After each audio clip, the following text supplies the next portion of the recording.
Los primeros miembros de nuestro propio género, Homo, no encajaban en moldes simples.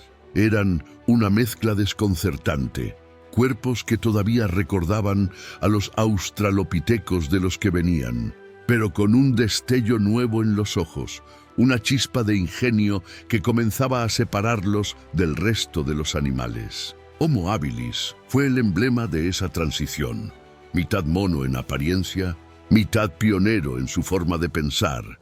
Pero Homo habilis no estaba solo en aquel paisaje de sabanas abiertas y bosques claros del Valle del Rift.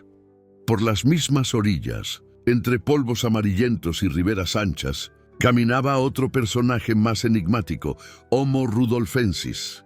De él tenemos pocos restos, tan pocos que cada hueso hallado abre más preguntas que respuestas. ¿Qué comía? ¿Cómo vivía? ¿En qué se diferenciaba de sus contemporáneos? Con esas preguntas sobre la mesa viajamos atrás en el tiempo, hasta el Plioceno y el Pleistoceno temprano, para acercarnos a una figura fundamental, aunque medio olvidada en la historia de nuestra especie. El territorio clásico de Homo rudolfensis se alza alrededor del actual lago Turkana, en el extremo norte de Kenia. Hoy es un espejo salado rodeado de tierras áridas, pero en los días de Rudolfensis sus orillas eran más generosas.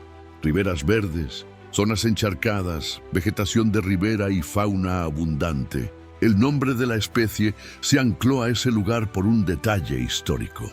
Cuando en 1972 aparecieron restos clave, el lago todavía se llamaba Lago Rudolf. Aquella campaña dejó una pieza inolvidable, un cráneo muy bien conservado, de tamaño mayor al típico de Homo habilis. En los sedimentos cercanos se recuperaron también huesos de fémur, aunque la relación anatómica directa entre cráneo y miembros nunca pudo confirmarse con plena certeza. Aún así, era suficiente para encender la imaginación.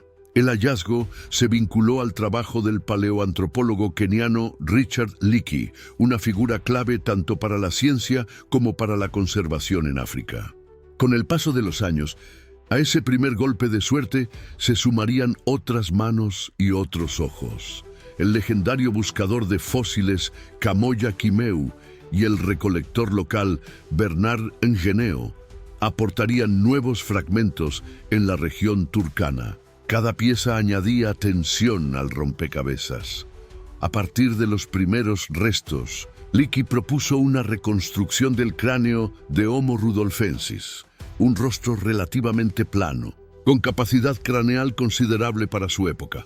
Pero la imagen no se quedó quieta. Más tarde, el antropólogo Timothy Bromage planteó una alternativa. El rostro habría tenido una leve inclinación, unos pocos grados, que desafiaba la idea de una cara completamente vertical. Ese debate, que parece técnico, tiene fondo narrativo. ¿Quién era realmente rudolfensis? ¿Un homo temprano con rasgos muy modernos en el rostro o un pariente cercano todavía muy marcado por lo simiesco? El origen evolutivo de esta especie, de hecho, sigue siendo una zona de niebla.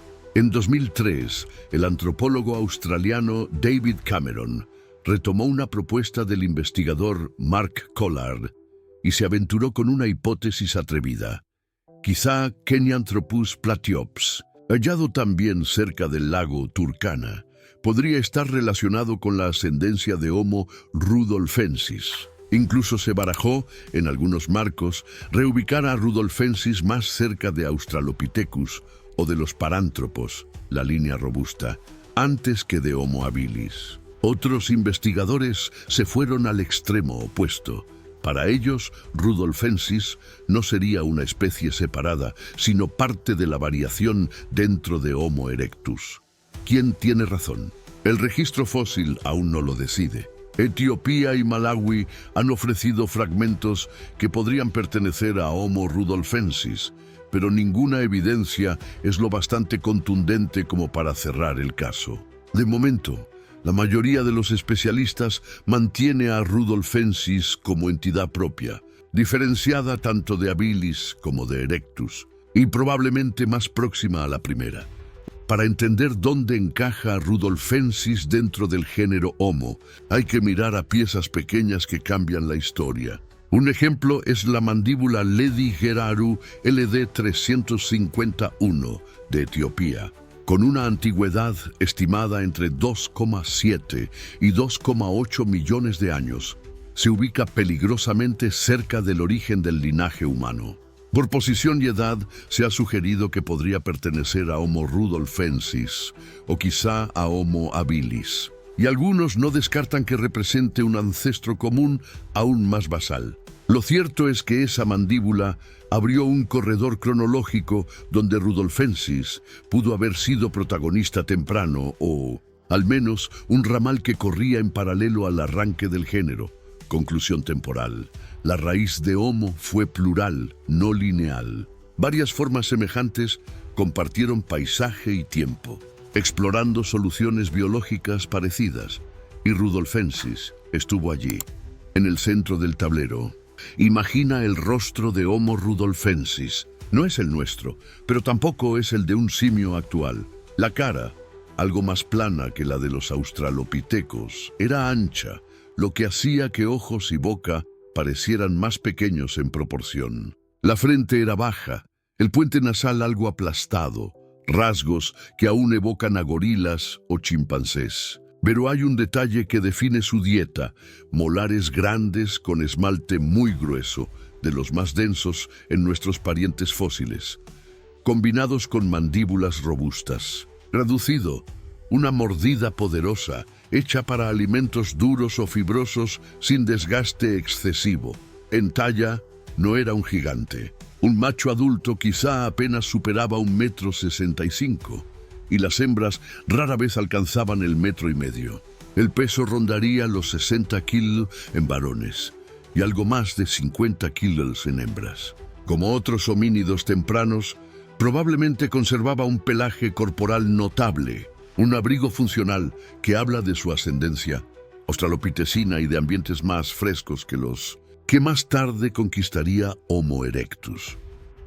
No hay evidencia sólida de que Homo rudolfensis fabricara o usara herramientas líticas. Las primeras pruebas fuertes en este marco narrativo aparecerán después, asociadas a Homo ergaster, cuando la tecnología en piedra se convierte en un hito de la conducta humana.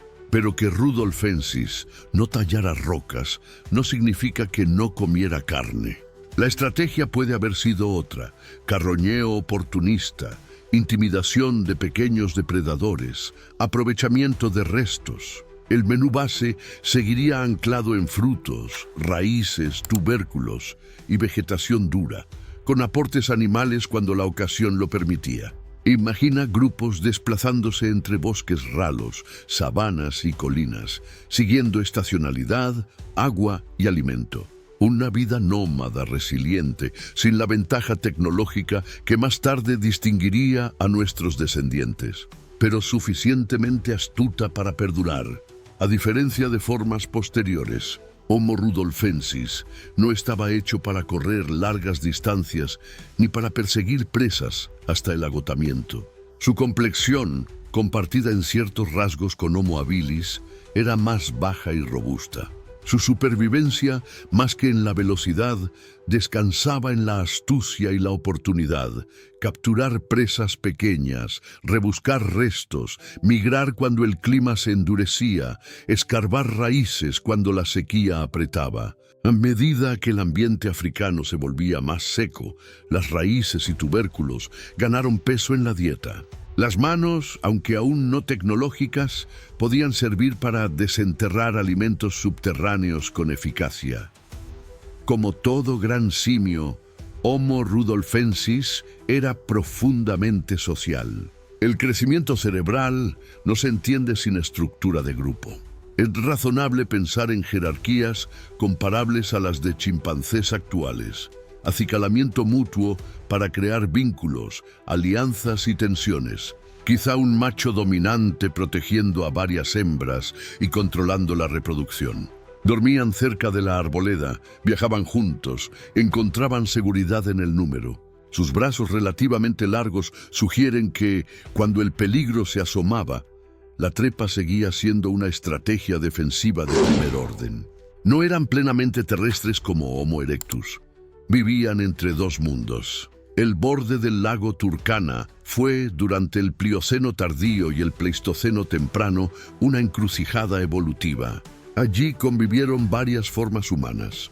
Homo habilis, cercano a Rudolfensis en tiempo y carácter. Homo ergaster, más adaptado a cazar en terreno abierto y con un manejo ya básico de utensilios. Y fuera del tronco directo de Homo, el robusto Paranthropus boisei, de mandíbulas titánicas y dieta centrada en vegetación dura. Esa coexistencia no era cómoda.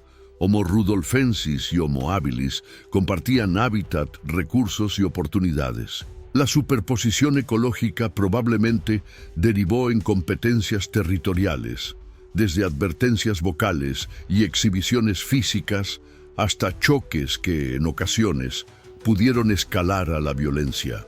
En un mundo sin tregua, incluso entre parientes, la supervivencia exigía fuerza, estrategia y, cuando no quedaba otra, brutalidad.